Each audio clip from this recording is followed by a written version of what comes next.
You're listening to Bedtime, Sleepy Historian, and it's a quiet evening somewhere past 10. Outside, the world hums faintly, but here, in the warmth of your blankets, we travel backward, into the flicker of iron and flame. Tonight's story: Why Medieval Iron Never Rusted While Yours Dies in 2 Years, and more. The first sound you'd have heard, stepping into a medieval village at dawn, was not the crow of a rooster or the murmur of the market, but the clang.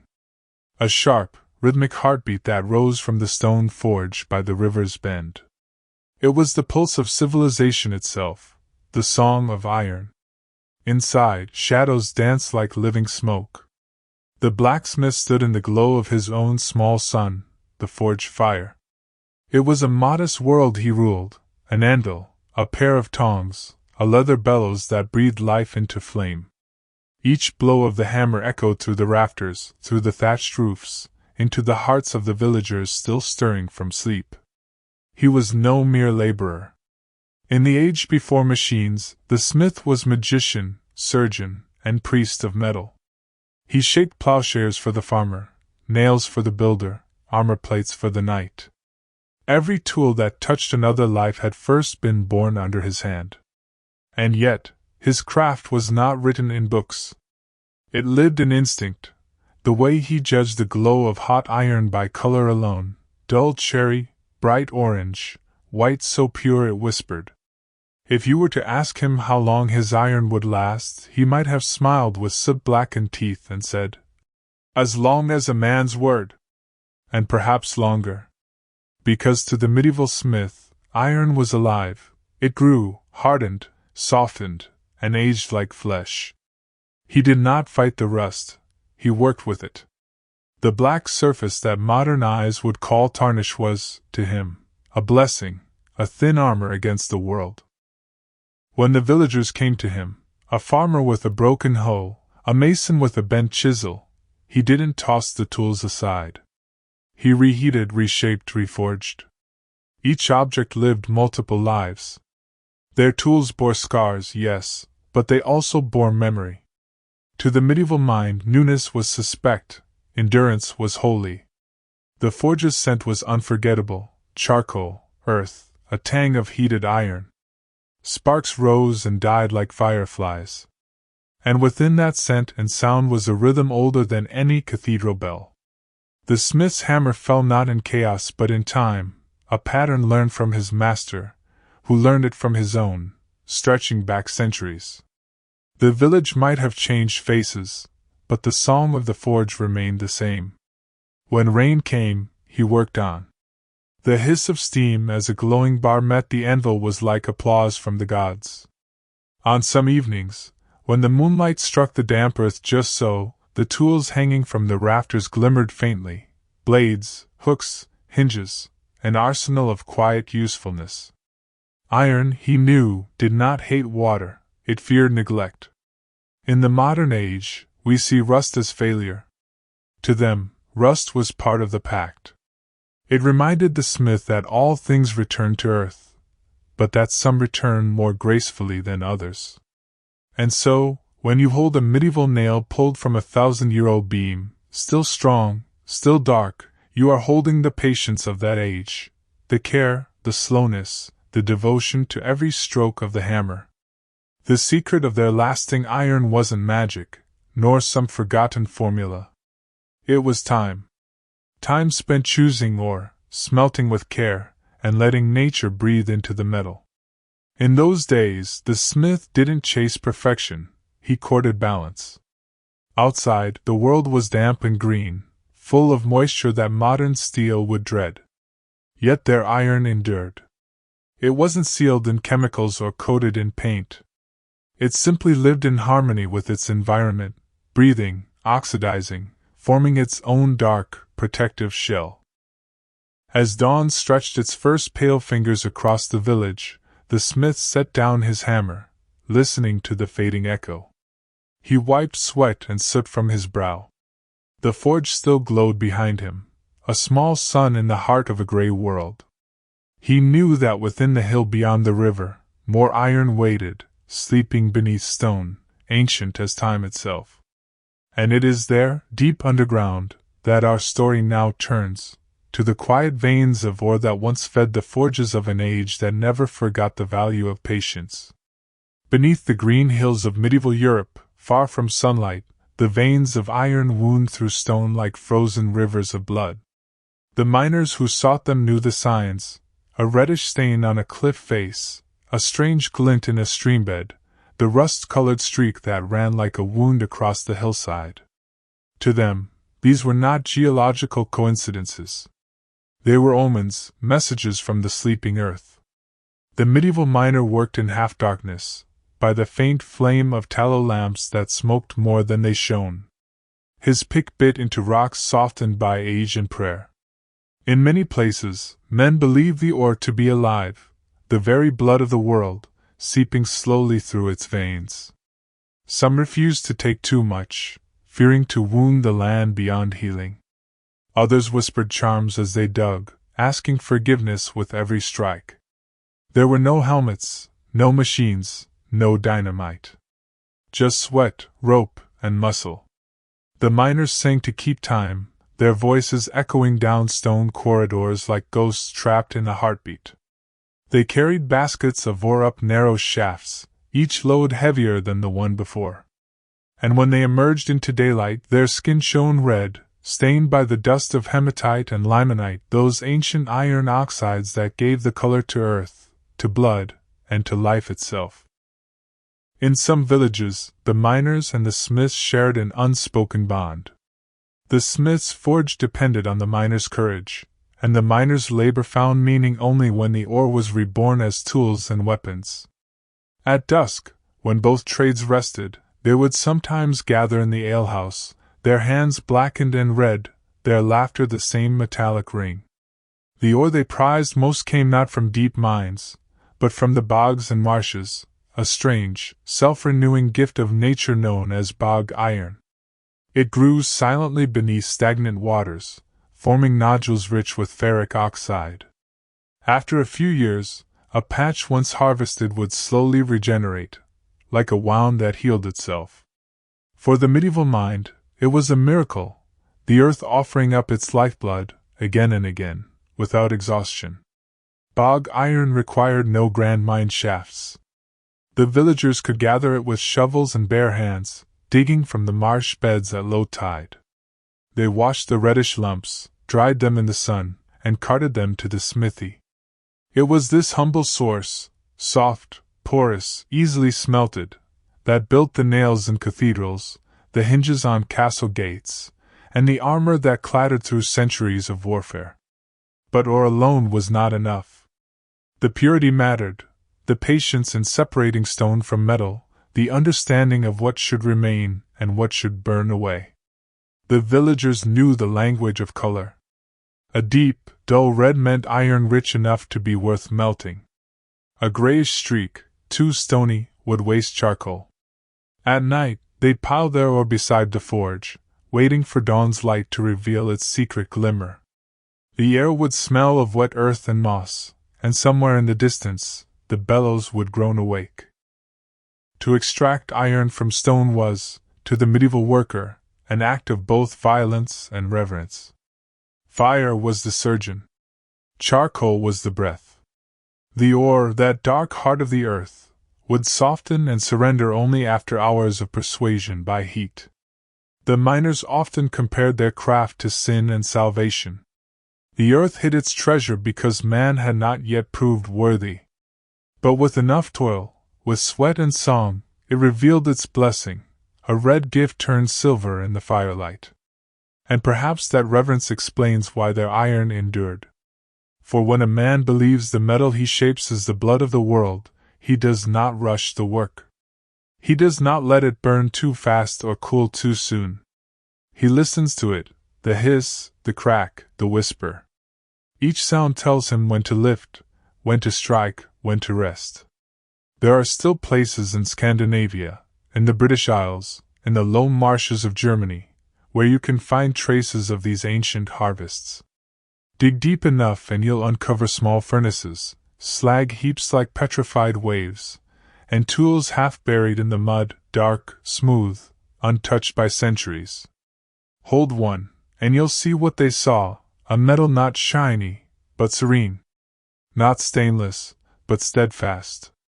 The surface, instead of flaking into dust, deepens into a quiet black, the same kind the old smiths called the good rust. That black was their secret. It was not a coating.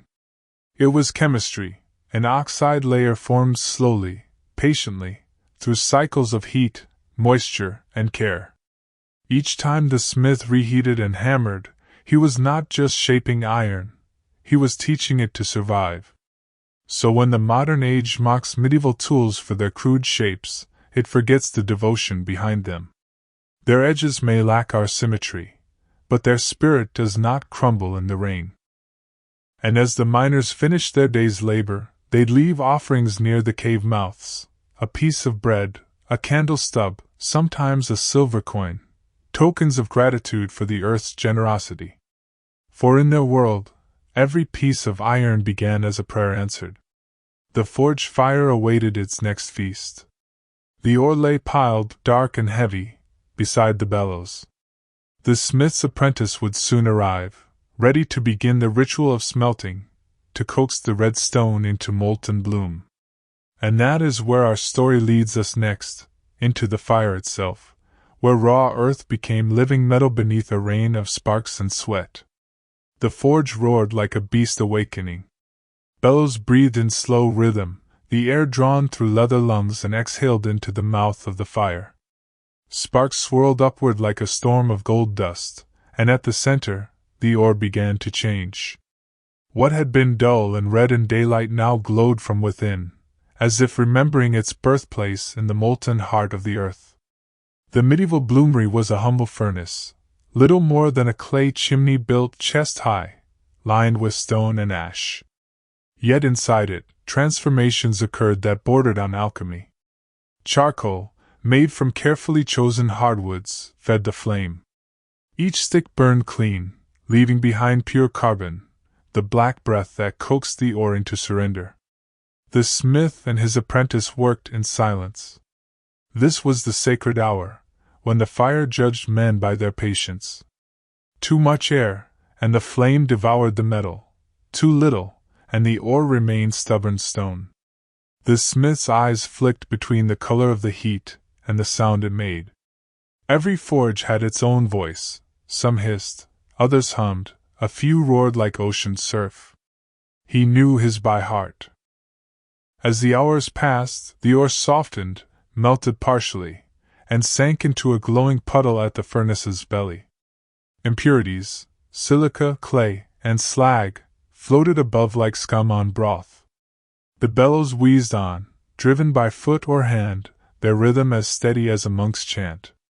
At last, the smith reached into the furnace with his long tongs, gripping something that shimmered like a living coal. He pulled it free, a lump of metal, heavy and spongy, still veined with slag. This was the bloom, the newborn iron, raw and breathing smoke. He laid it on the anvil, and with hammer in hand began its second birth. Each strike sent sparks leaping into the dark. The bloom hissed and spat, shedding its impurities under the relentless rhythm. The hammer rose and fell, not in haste but in devotion. For in this labor, the smith purified not only the metal, but himself. He could feel the resistance in each blow, the gradual yielding of the iron as it became whole. Charcoal dust coated his arms, sweat traced black rivers down his face. He could taste metal on his tongue, that strange ting that only those who've worked with living fire ever know. Around him, the air shimmered like a mirage. The apprentice turned the bellows with tired feet, the wood creaking softly like an old door in a dream. The fire, though fierce, was gentle in its wisdom. Unlike the modern blast furnace, which rips metal from stone in violent haste, the bloomery whispered. It taught iron to breathe slowly, to bind with just enough carbon to grow strong without losing its soul. That balance, invisible, fragile, was the true secret. Medieval iron, born in small batches, carried the fingerprint of each flame.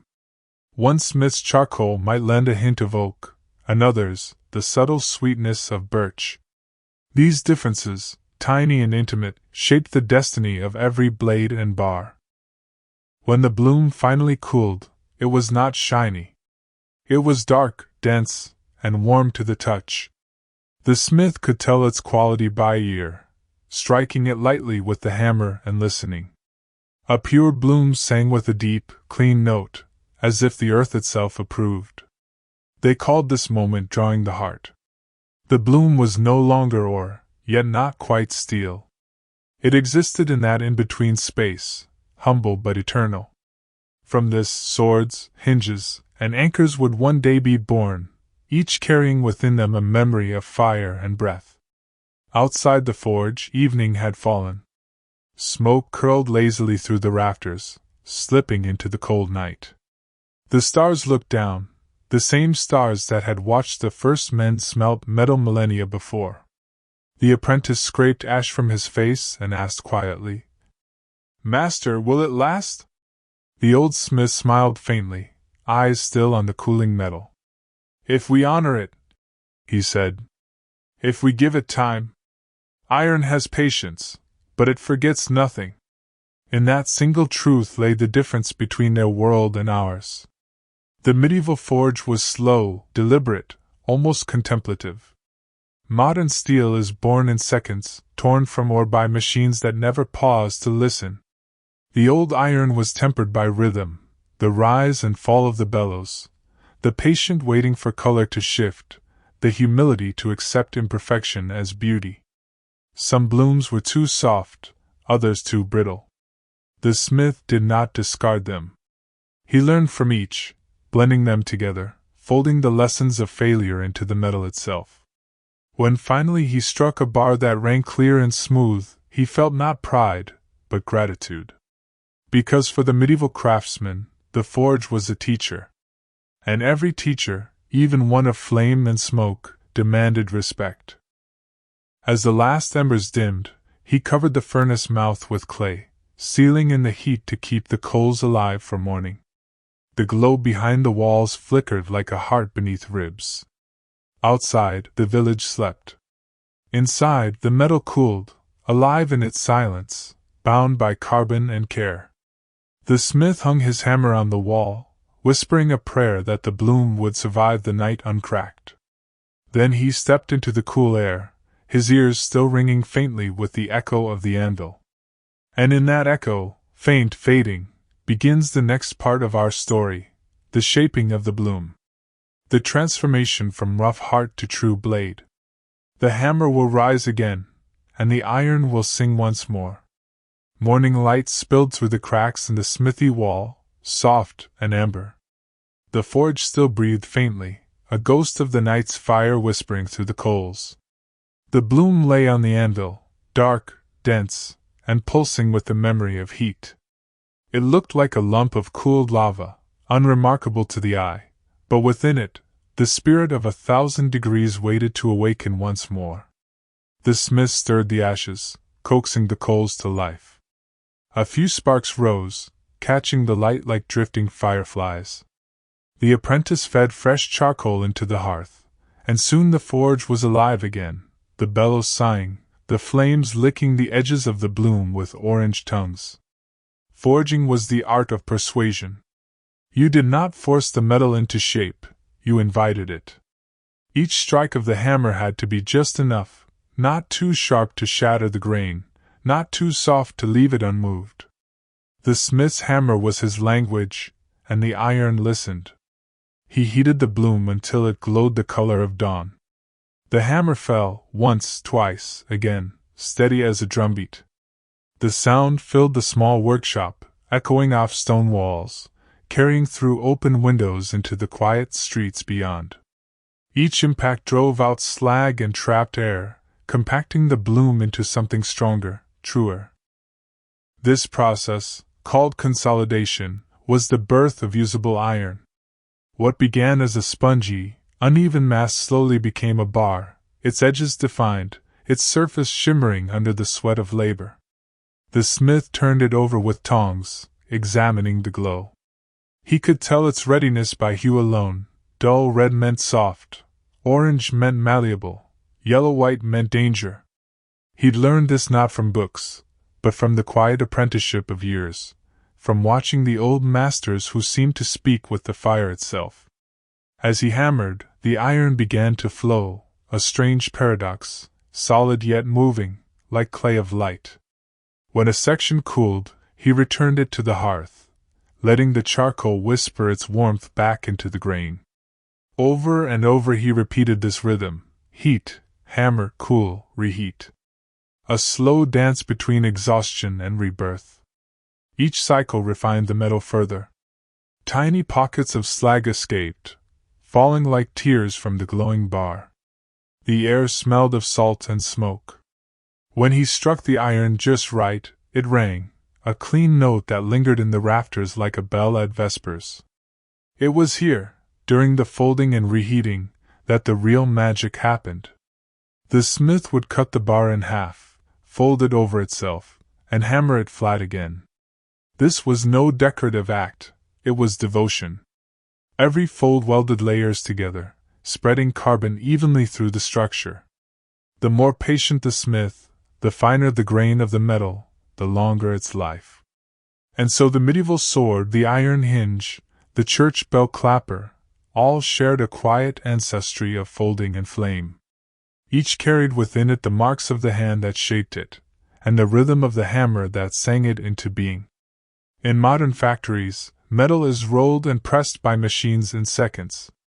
The old smith worked by feel. If he sensed a resistance that didn't belong, he waited.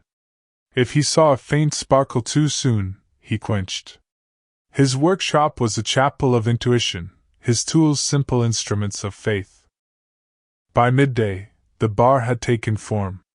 It was smooth and straight, its color deep gray where the glow had cooled. The smith quenched it in a trough of water, and the room filled with the hiss of steam, a breath of life escaping. He watched the vapor rise, tracing the invisible path from earth to air. The apprentice asked timidly, "Master, how many times will you fold it?" "As many as it needs," the smith replied. "The metal will tell me when it's ready." He smiled faintly, a man who trusted silence more than speech. In some traditions, like those of Japan and the Norse Northlands, the folding could reach dozens of layers.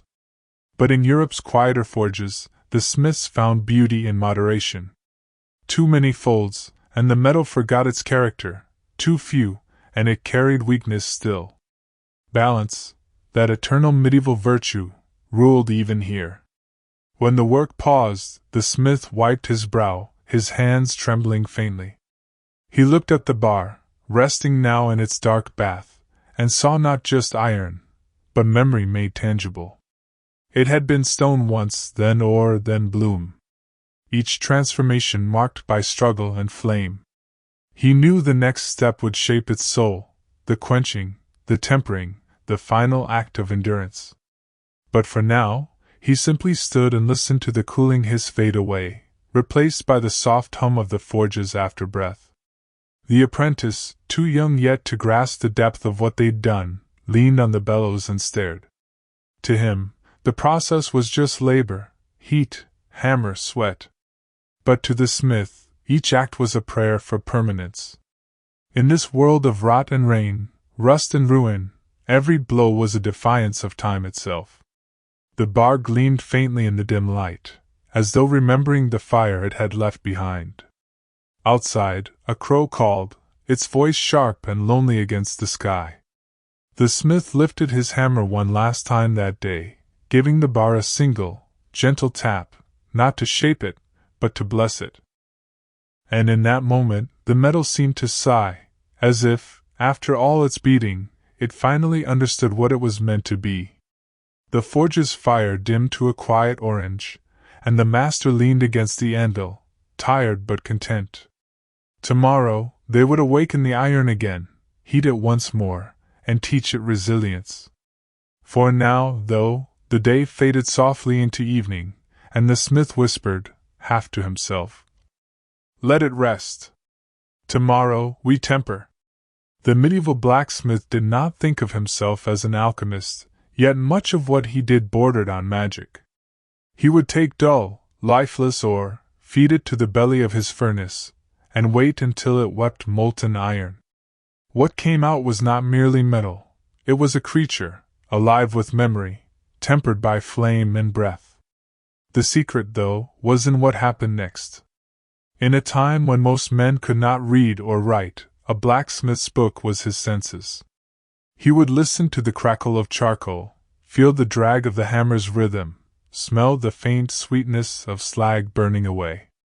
Each workshop was a symphony of trial and intuition. And then, something peculiar. As the iron cooled, he would often take a bucket of water not from a well, but from a trough that had been used to steep horsehair, tannin-rich bark, or even urine. Modern minds wrinkled their noses, but therein lay chemistry before chemistry existed. Those odd mixtures contained nitrates and organic acids, ingredients that, in small amounts, created a thin protective oxide on the iron's surface. To the blacksmith, this was not rust-proofing. It was simply tradition. His father did it, and his father before him. If you asked why, he might shrug and say, "The iron likes it." But centuries later, metallurgists would test old swords and nails from medieval monasteries and find traces of phosphorus and carbon compounds that created natural resistance to rust.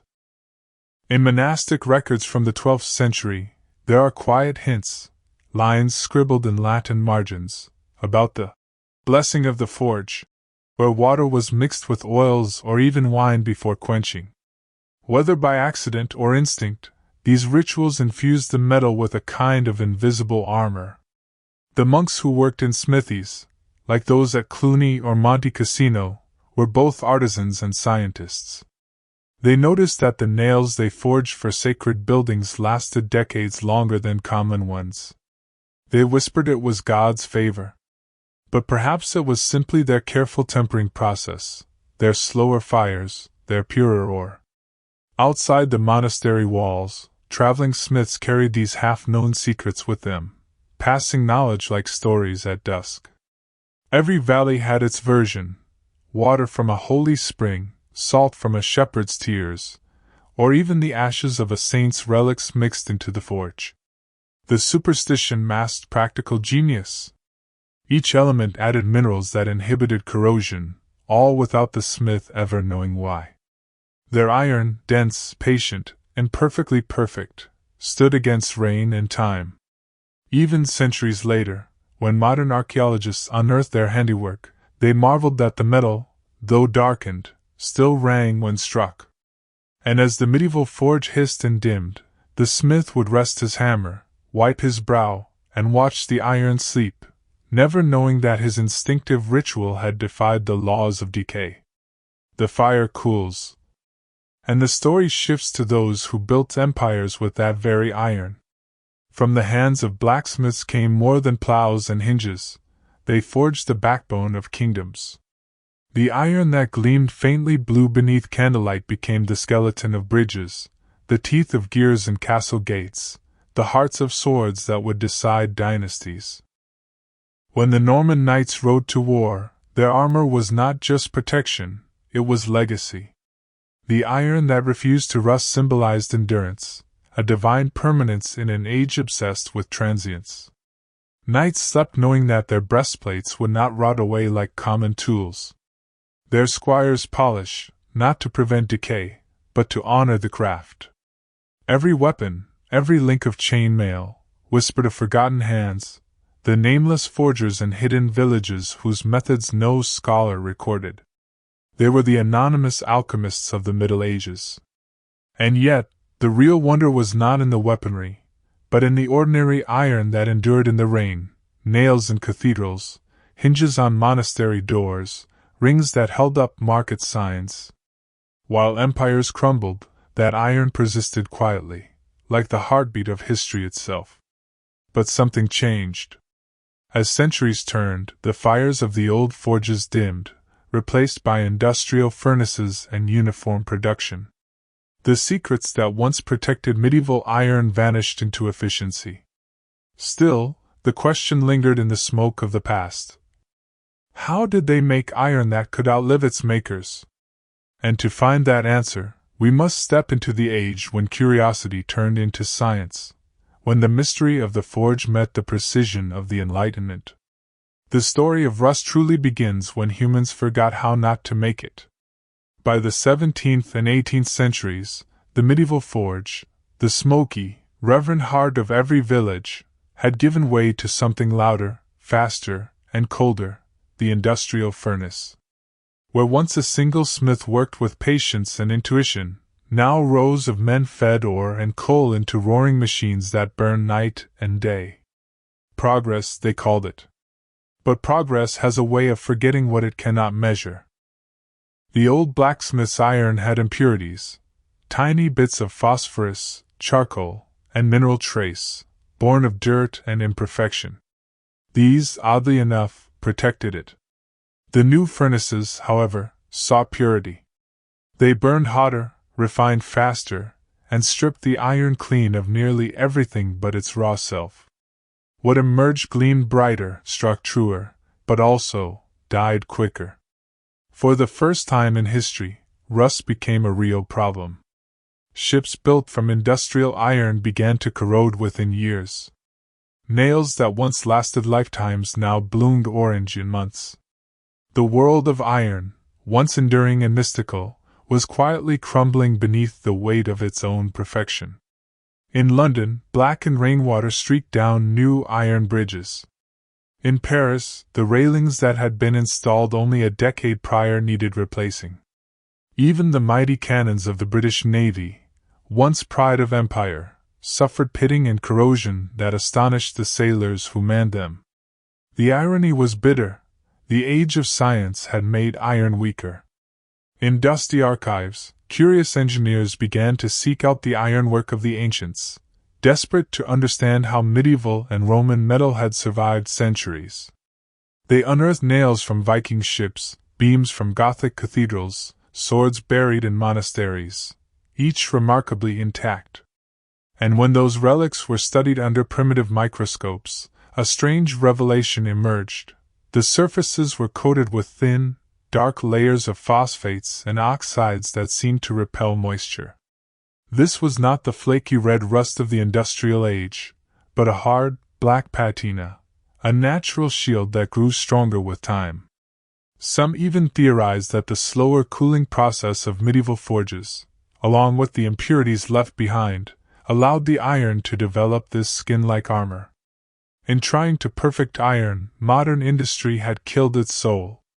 Meanwhile, in the countryside, the old ways lingered. Small forges still smoldered in forgotten villages, where an old man might quench his iron in a barrel of water that had been sitting too long in the sun, or where a boy would stir ashes into the cooling trough because his grandfather said it made the metal live longer. No one could explain why, but it worked.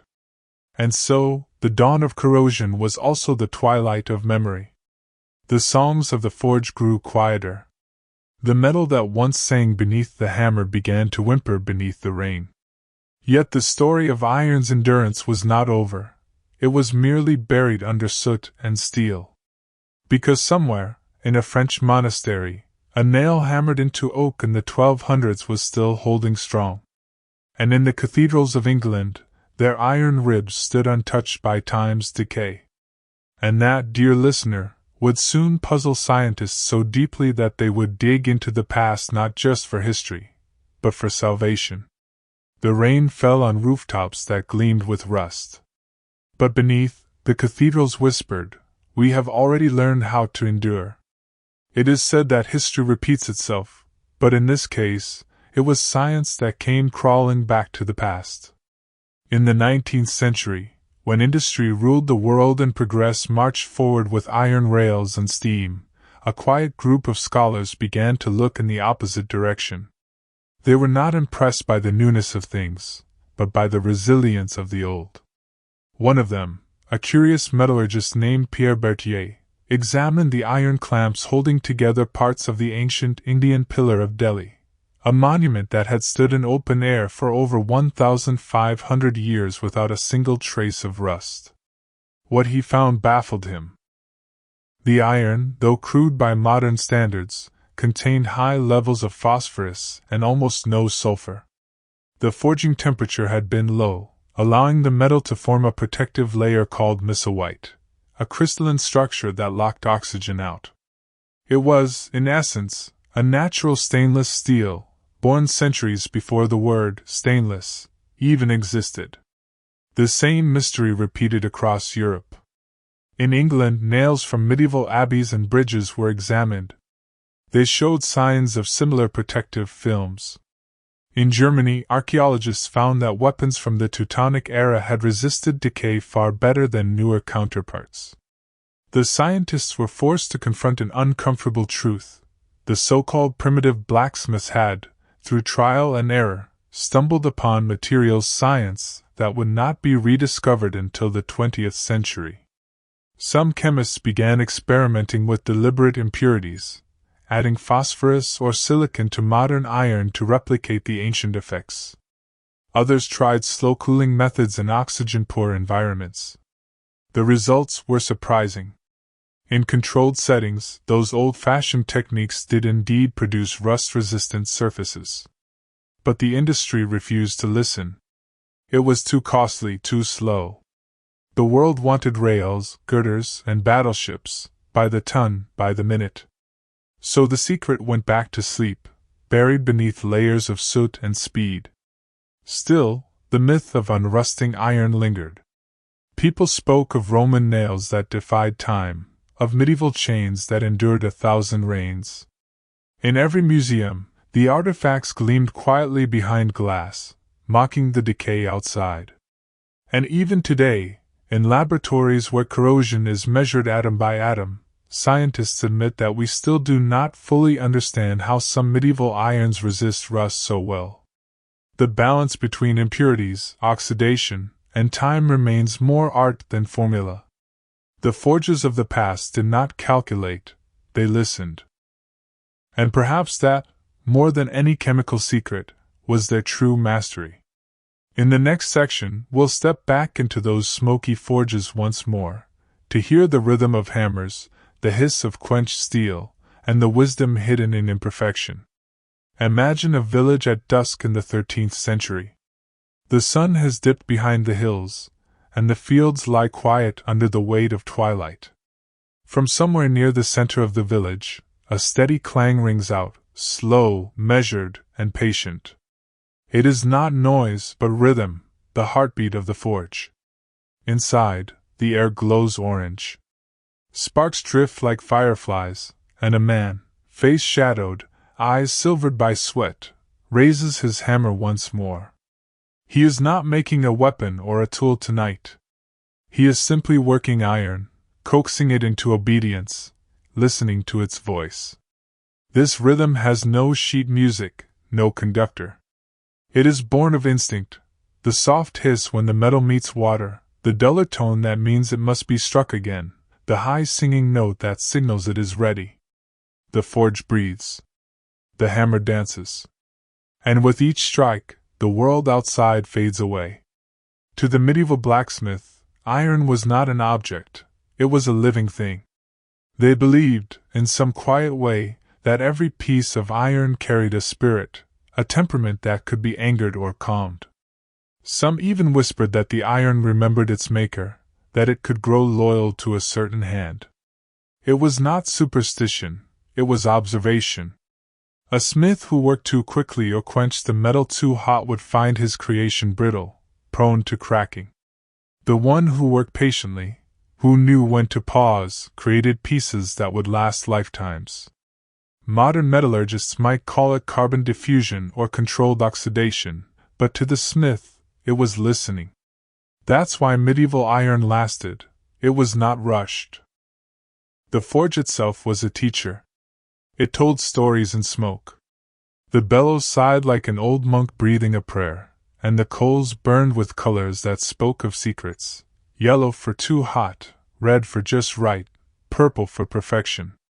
And when the work was done, The iron glowed softly in the cooling air, coated in thin layers of soot and ash. That soot was not cleaned away. It hardened, it fused, it became a natural barrier, what we might now call a carbon film. The smith, of course, didn't know that. He only knew that when he left the soot in place, the iron didn't rust so quickly. Some masters went further. They rubbed tallow, beeswax, or even linseed oil into the warm surface, watching it shimmer. Others quenched their metal in secret brews, wine, vinegar, salt water, each creating slight chemical reactions that gave their iron its personality. To them, it wasn't chemistry. It was care. Outside the forge, the world was built on these hands. The church doors that swung silently after centuries, the hinges that never failed, the iron chains that still hang in old wells today, all of them were made in that rhythm, with that patience. To stand in that forge was to stand at the meeting point of art and endurance. Every strike of the hammer echoed not just across the room, but across generations. And when the forge finally fell silent, the cooling iron seemed to hum faintly, a metallic lullaby, a promise whispered in heat. "If you treat me gently, I will never leave you." That promise held true. For centuries. In the medieval world, iron was more than a tool, it was a prayer you could hold. Monks forged crosses from it. Knights wore it as armor.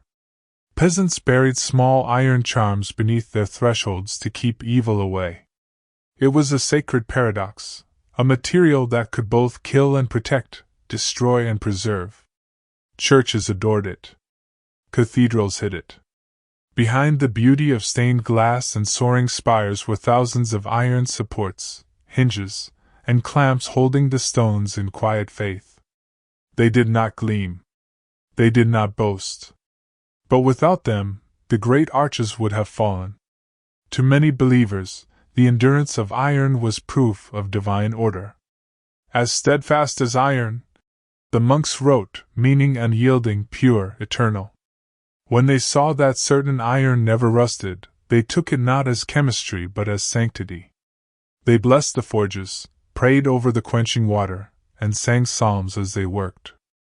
A Benedictine record from the 1100s describes the process of making holy nails for church doors, each dipped in oil that had been consecrated with incense and herbs. Centuries later, those same nails would be unearthed, their surfaces dark but untouched by corrosion. Faith and craftsmanship blurred until they became indistinguishable. To the monks, a well-made hinge was as sacred as a psalm, a balanced hammer stroke as holy as a prayer. Their devotion shaped the durability of their work. The steadiness of their souls entered the iron itself. Even kings recognized the magic. When the Holy Roman Emperor Frederick II ordered new gates for his fortress in Palermo, he demanded that they be forged by the monks of the Long Fires, a poetic name for cloistered smiths known for their indestructible metalwork. The gates, when completed, were said to resist both storm and salt for centuries. In a way, faith protected iron from rust as much as metallurgy did. Because faith is patience, and patience was the true armor of the forge. The monks who made those nails and gates could not have imagined that 800 years later, scientists would study their work with microscopes and still not fully understand why it lasted. But perhaps it was simple. Faith taught them to slow down. And slowness allowed the iron to become eternal. As the bells tolled for evening prayer, the forge cooled. The glow faded. And yet, in the silence, the iron still seemed to breathe, warm, calm, and waiting for the next dawn. When one speaks of medieval iron, one must also speak of the earth that birthed it.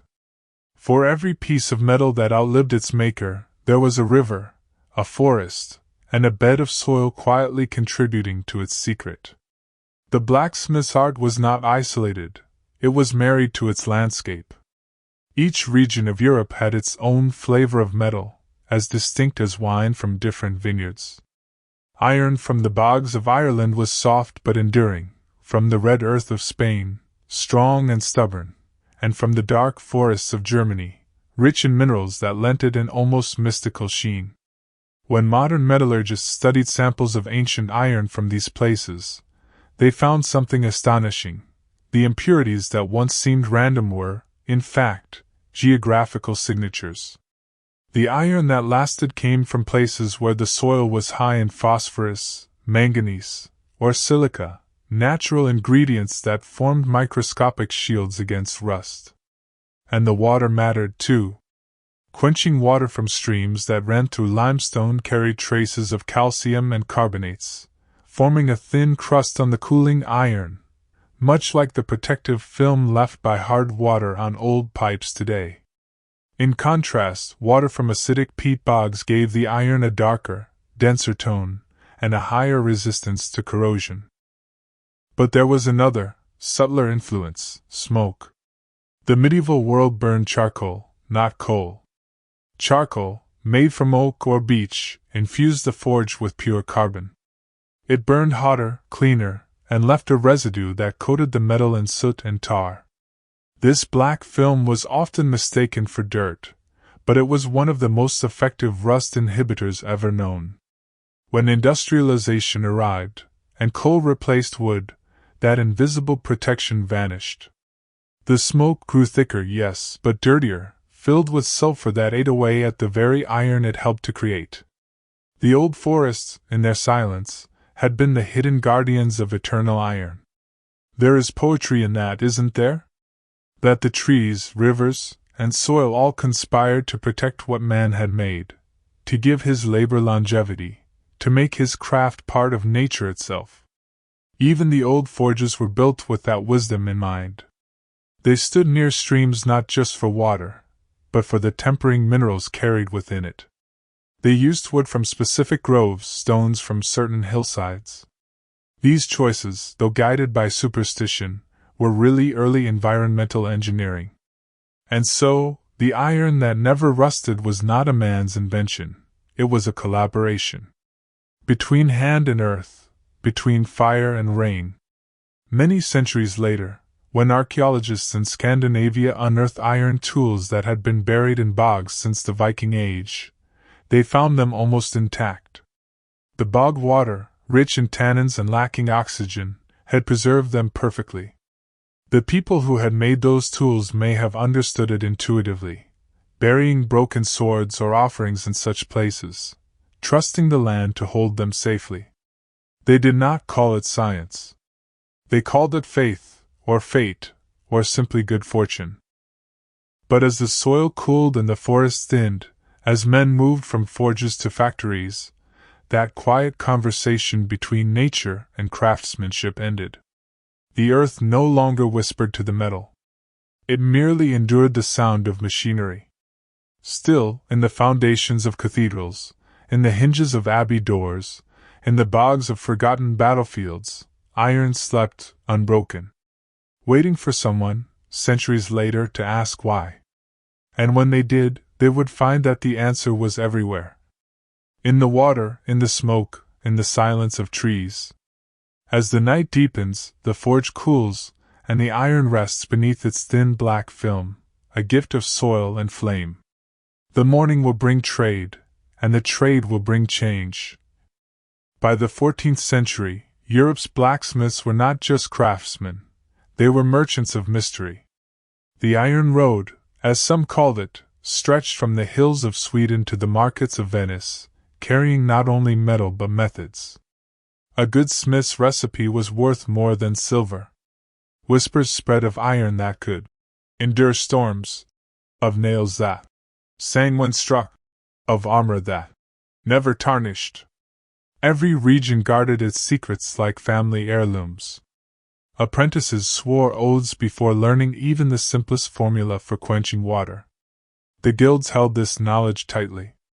In cities like Nuremberg, Ghent, and Florence, blacksmith guilds wrote down their methods in cryptic codes, half spells, half recipes, describing how to temper iron under moonlight, how to add a drop of the forest's heart, which historians now believe meant pine resin or pitch, or how to bathe the metal in wine of the gods, likely a vinegar mixture. Traders who sold this iron spoke of it as if it were alive. They claimed their wares, slept peacefully, through rain and snow. And oddly, they were right. Merchants traveling through the Alps noted how certain villages' nails never rusted on wagon wheels, while others corroded within weeks. The difference lay not in appearance but in heritage, how the iron had been smelted, how it had been cooled, and what old rituals had touched it. In Venice, shipbuilders paid double for iron from northern France, because they believed it, feared the sea less. In return, the Venetians' own blacksmiths mixed their quenching oils with crushed coral dust, adding trace calcium that hardened the surface. Each region layered its own superstition upon chemistry, until the borders between myth and metallurgy dissolved entirely. Even the Church participated. The Vatican maintained its own small forge, and the records, though rarely read, suggest the papal ironworkers experimented with oils, ashes, and waxes to preserve sacred gates and reliquaries. Their formulas, written in Latin and sealed in archives, read like alchemical riddles. In the hour of sext, quench in the tears of the vine. Let the iron sleep in oil touched by the flame of sanctity. To modern minds, it sounds poetic, even absurd. But to them, it was devotion. And devotion, as always, produced durability. Trade spread these traditions across oceans. By the late Middle Ages, even Arabic and Indian smiths were exchanging techniques with Europeans. Damascus steel, famous for its undying beauty, likely shared its spirit with the enduring iron of Europe, a brotherhood of fire, born on opposite sides of the world. The iron that never rusted was no longer a mystery of a single place. It was a chorus of many lands, all humming the same tune of patience, imperfection, and respect for the material. But soon, the merchants' hunger for more speed, more metal, more money, would begin to drown out that quiet wisdom. And the iron, once immortal, would finally begin to die. As dawn stretched its first pale fingers across the village, the smith set down his hammer, listening to the fading echo. He wiped sweat and soot from his brow. The forge still glowed behind him, a small sun in the heart of a gray world. He knew that within the hill beyond the river, more iron waited, sleeping beneath stone, ancient as time itself. And it is there, deep underground, that our story now turns, to the quiet veins of ore that once fed the forges of an age that never forgot the value of patience. Beneath the green hills of medieval Europe, far from sunlight, the veins of iron wound through stone like frozen rivers of blood. The miners who sought them knew the signs: a reddish stain on a cliff face, a strange glint in a streambed, the rust-colored streak that ran like a wound across the hillside. To them, these were not geological coincidences. They were omens, messages from the sleeping earth. The medieval miner worked in half-darkness, by the faint flame of tallow lamps that smoked more than they shone. His pick bit into rocks softened by age and prayer. In many places, men believed the ore to be alive, the very blood of the world, seeping slowly through its veins. Some refused to take too much, fearing to wound the land beyond healing. Others whispered charms as they dug, asking forgiveness with every strike. There were no helmets, no machines, no dynamite. Just sweat, rope, and muscle. The miners sang to keep time, their voices echoing down stone corridors like ghosts trapped in a heartbeat. They carried baskets of ore up narrow shafts, each load heavier than the one before. And when they emerged into daylight, their skin shone red, stained by the dust of hematite and limonite, those ancient iron oxides that gave the color to earth, to blood, and to life itself. The forges grew louder. The hammers fell faster. The songs grew shorter. And rust, that old patient ghost, began to return.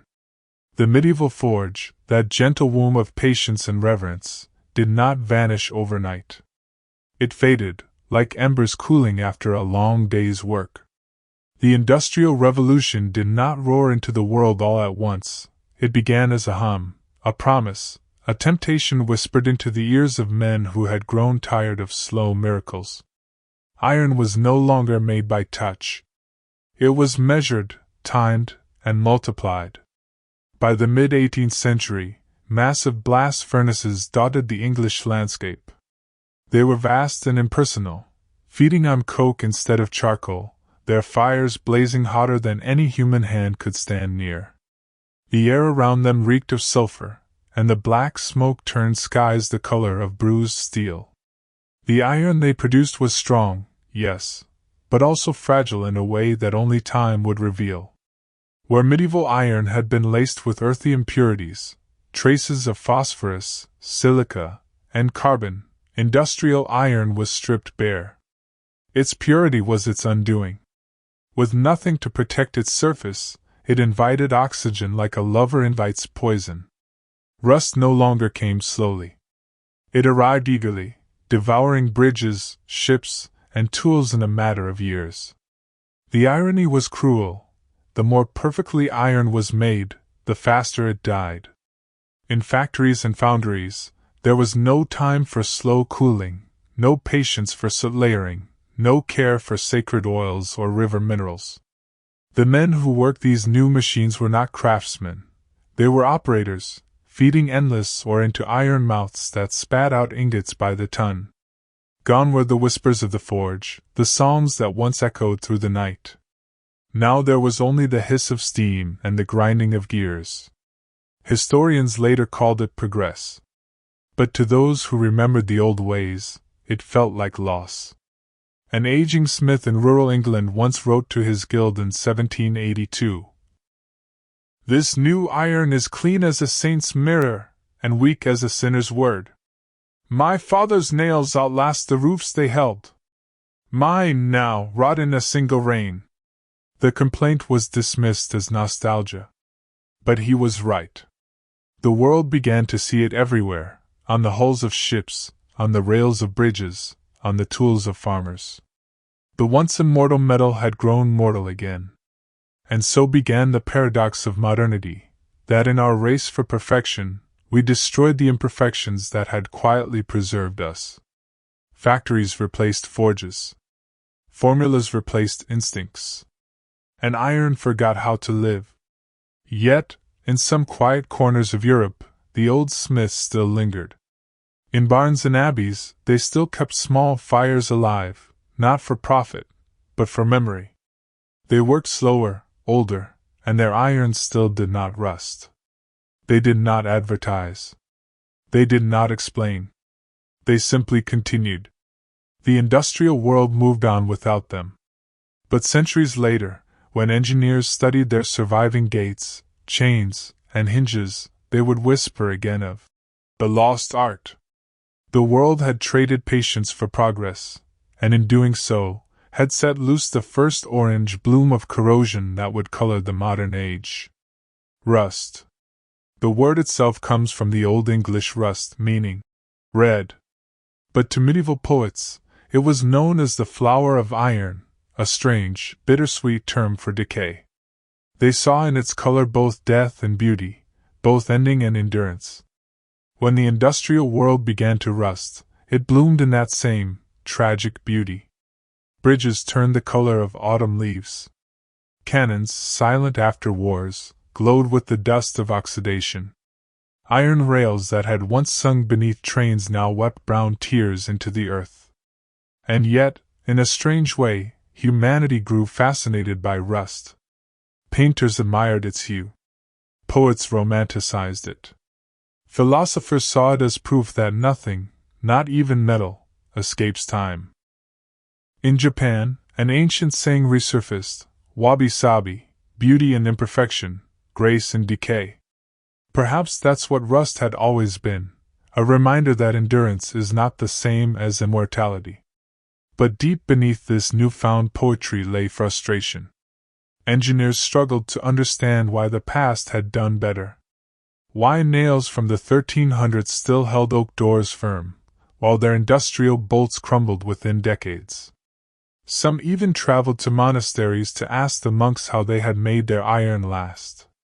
The monks only smiled and said, "With patience." Scientific papers were written. Tests were run. Still, the secret remained slippery. The medieval forge had been 1,000 small miracles acting together: water chemistry, charcoal smoke, cooling times, ritual timing, care. You could not replicate one without the others. Rust was no longer an accident, it had become an inevitability. The orange flower, once tamed, now grew wild again. It crept into factories, into cathedrals, into cities. No structure, no empire was immune. Even the Eiffel Tower must be repainted every few years to keep the flower from blooming too brightly. And so, rust became both an enemy and an emblem. An enemy to engineers. A muse to poets. For the first time, the world looked back with longing, not for power, but for durability, for something humble that simply lasted. The iron of the past had no ego. It did not shine. It did not boast. It endured. And as the modern age pressed forward, beneath its skyscrapers and smokestacks, the old, unyielding iron of the Middle Ages still lay buried, sleeping soundly, untouched by time's orange hand. It began quietly, as most revolutions do, not in a grand laboratory or a famous university, but in a dim barn at the edge of Yorkshire. There, a young metallurgist named Colin Whitby spent his evenings hammering scrap iron, reading 14th-century manuscripts by candlelight, and wondering why his test bars rusted while medieval chains did not. Whitby had stumbled upon an obsession that few scientists of his time cared to chase. It was the 1960s, an age enamored with space and nuclear power, not with soot and iron dust. Yet there he was, poring over alchemical texts that spoke in riddles about bathing the metal in breath, and the patience of fire. He melted ores by hand. He cooled them in river water. He even ground his own charcoal from oak and birch, just as medieval smiths once did. And one day, to his astonishment, he found that a small bar of his handmade iron refused to rust. Not a speck of orange appeared. Weeks passed. Months. Still it remained dark, calm, inert, as though it remembered an ancient promise. The scientific explanation came later. His bar contained a thin film of magnetite, formed naturally during the slow cooling process, sealing it from air and water. Medieval forges had produced this same protective layer without ever naming it. They didn't need to. They simply knew. The discovery sparked curiosity among metallurgists around the world. Soon, small communities of experimental blacksmiths, some historians, some artisans, began to reconstruct the old ways. They worked in open-air furnaces, built with clay and stone. They used bellows powered by hand or wind. They took days, sometimes weeks, to smelt a single bloom of iron. What emerged from their efforts was unlike any modern alloy. It was soft yet strong, dark yet unyielding. It did not shine, it glowed. And most astonishingly, it seemed to resist corrosion almost entirely. They called it living metal. When exposed to air, it formed a skin instead of a wound. The surface darkened, not with rust but with a gentle patina, like the hide of a beast adjusting to its climate. It seemed to breathe, to adapt, to heal. Words spread among historians and engineers alike. Why had we lost this? Why had the simplest, humblest material of our ancestors outlasted the proud inventions of industry? The answer, whispered across workshops and conferences, was both humbling and profound, because they took their time. The medieval smith did not chase efficiency. He courted it slowly. He worked by rhythm, by season, by feel, by breath. His forge was not a factory but a conversation. And perhaps that was what modernity had forgotten, that materials, like people, respond differently when hurried. In France, a craftsman named Lucien Dufour began forging replica gate hinges using Whitby's methods. Decades later, they still showed no rust, even in damp seaside air. In Germany, restoration experts studying Gothic cathedrals discovered that medieval nails, nearly 700 years old, were protected by the same dense magnetite layer. The evidence was undeniable. The iron of the Middle Ages was not primitive.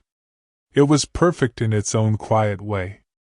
And so, in scattered forges around the world, a new generation of smiths began to listen again.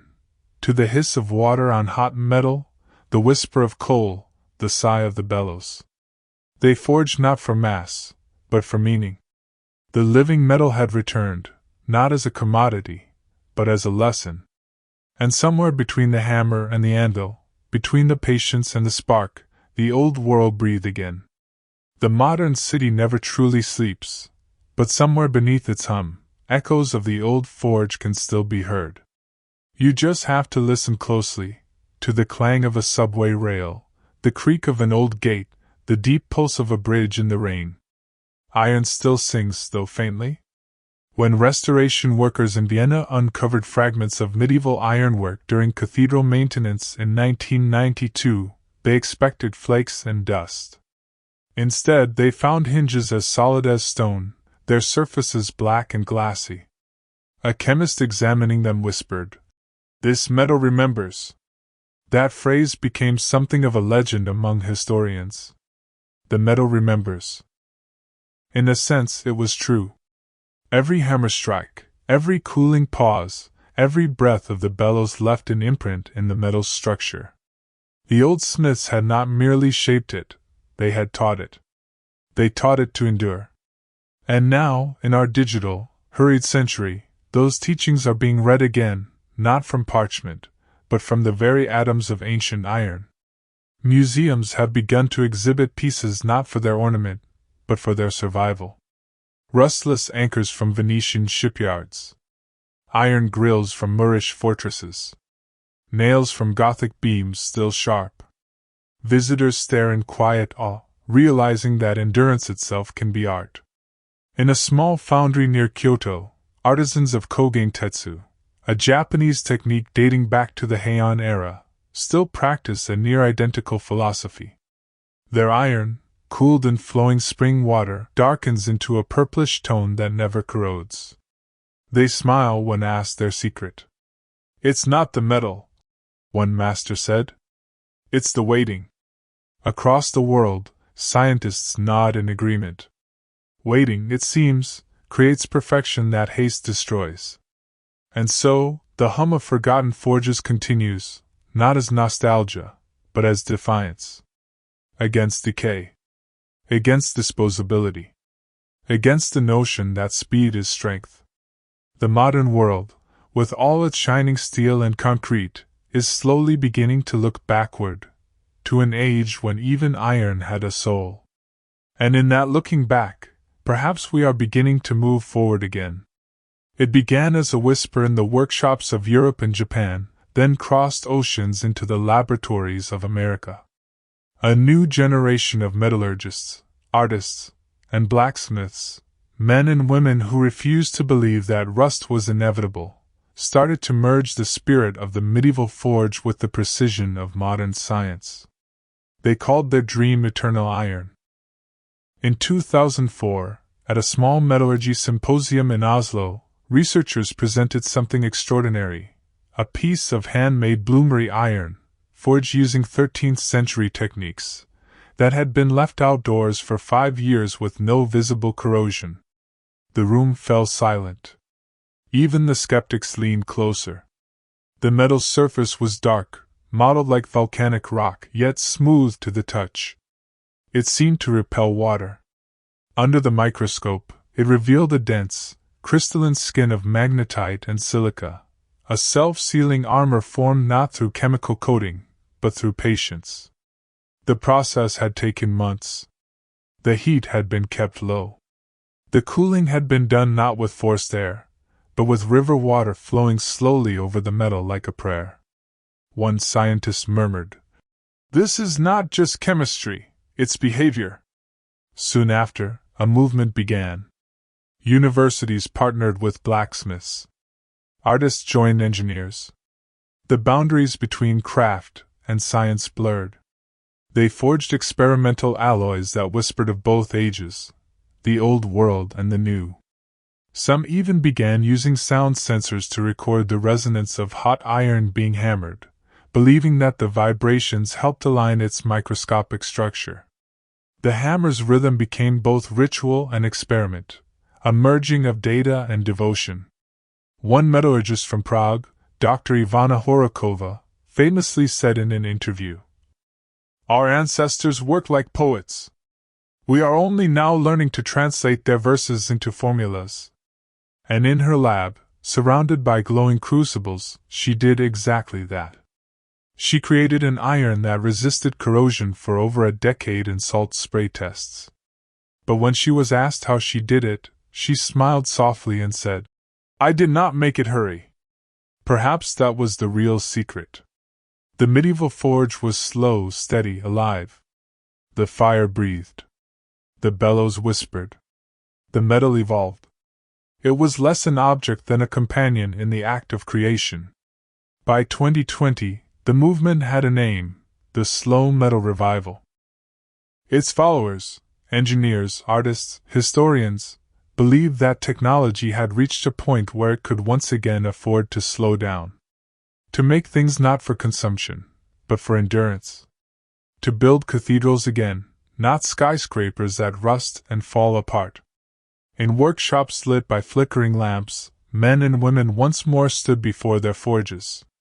The clang of the hammer echoed into the night, steady, deliberate, almost like a heartbeat. They didn't shout over their machines, they listened to them.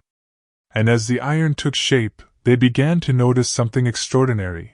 When treated with patience, it responded with loyalty.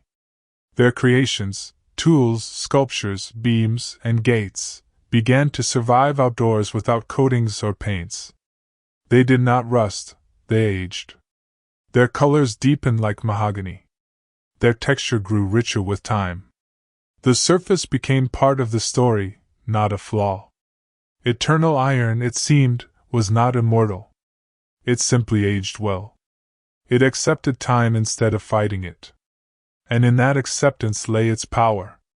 Much like the monks who once prayed over their smelting fires, the modern smiths and scientists began to understand that endurance is not about resisting the world, but harmonizing with it. The line between medieval superstition and modern science had blurred into something sacred again. The metal lived once more. There is something deeply human about iron. It bends, it scars, it endures. It remembers every blow, every burn, every cooling tear. Perhaps that is why humans have always felt a kinship with it. Medieval blacksmiths knew this instinctively. They believed iron had a soul, a spark borrowed from the earth's heart. They spoke to it, soothed it, and named their tools like family members. Even kings sought their counsel, for the smith was closer to alchemy than to mere trade.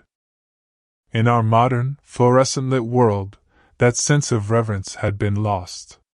Iron was just material.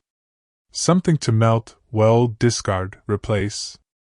But in the quiet resurgence of the slow metal revival, people began to speak of it differently again.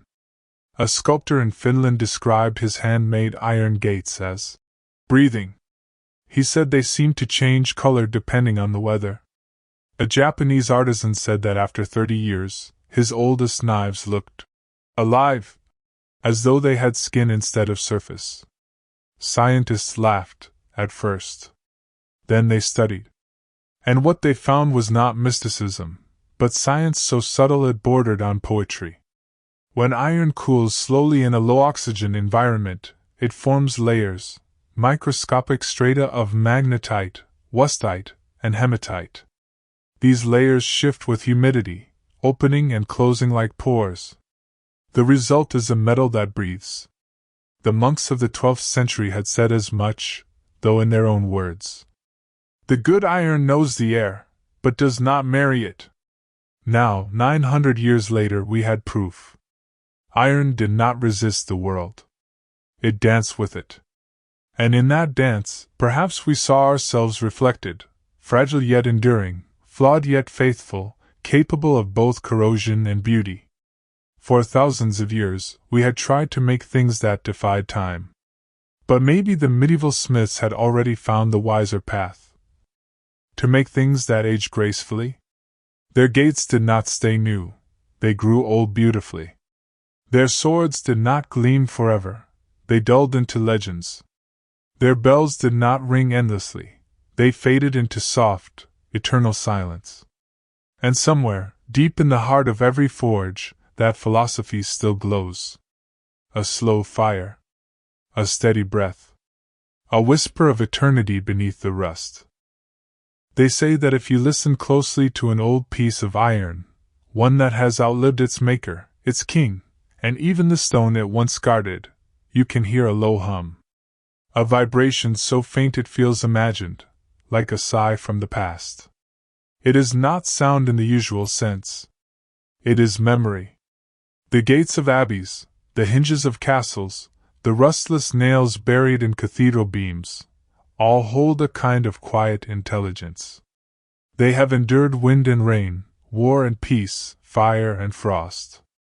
Yet they remain, not perfect, not untarnished, but whole. It's strange to think that something as cold and silent as iron could contain stories. But every blow of the hammer, every cooling quench, every trembling breath from the bellows leaves its mark. The metal does not forget the hands that shaped it. When archaeologists clean an ancient iron key, they often find fingerprints still faintly pressed into its handle, the print of a craftsman long gone. Not rusted away. Not erased. Just waiting. Perhaps that is why humans have always returned to this element. Gold is too proud, silver too delicate. But iron is like us. It works. It breaks. It heals. It remembers. The medieval world knew this in its bones. The smith's forge was not merely a workshop, it was a kind of temple. Each tool was blessed, each spark treated with respect. When a sword broke, it was melted down, not discarded, its spirit reforged into something new. Nothing of value truly died, it changed form. And maybe that is the real secret of why medieval iron never rusted. It wasn't only the chemistry, or the charcoal, or the cooling. It was the attention, the reverence, the slow, careful conversation between human and element. Every hammer strike was a promise. I will not hurry you. Every cooling bath was a prayer. Rest and remember me. Modern iron, born in haste and heat, never knew such tenderness. It was rushed, hardened, abandoned to time. The medieval kind was nurtured, watched, loved into endurance.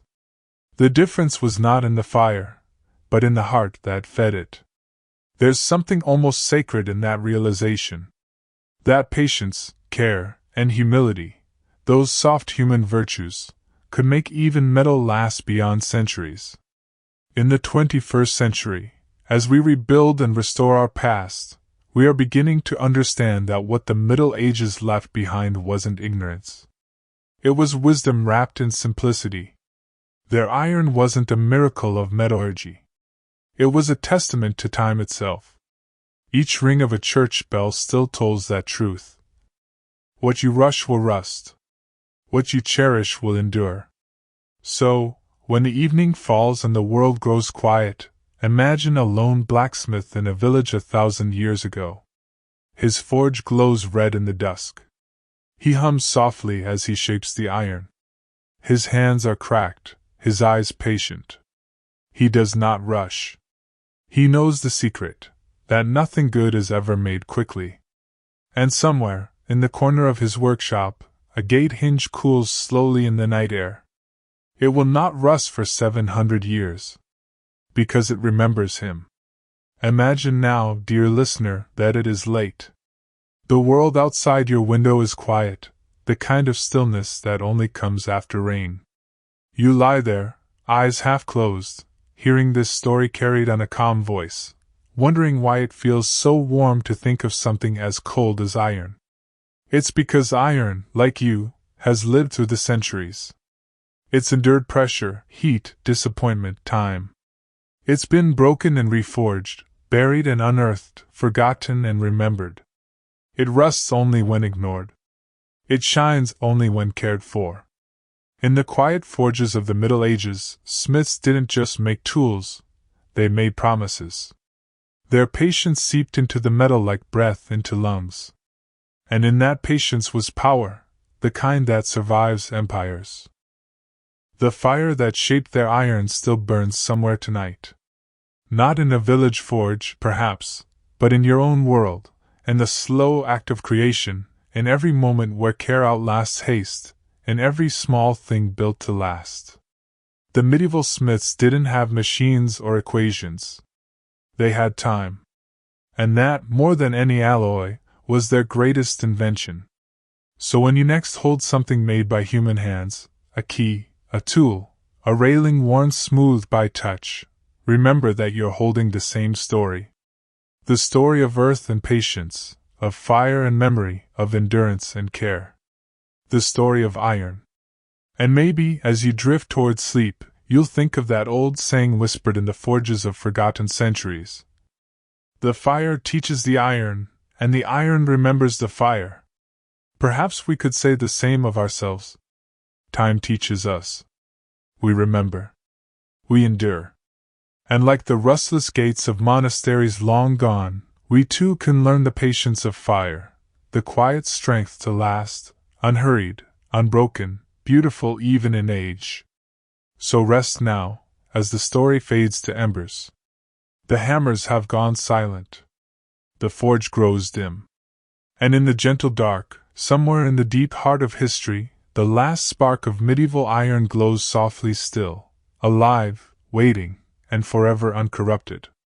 Good night, dear listener.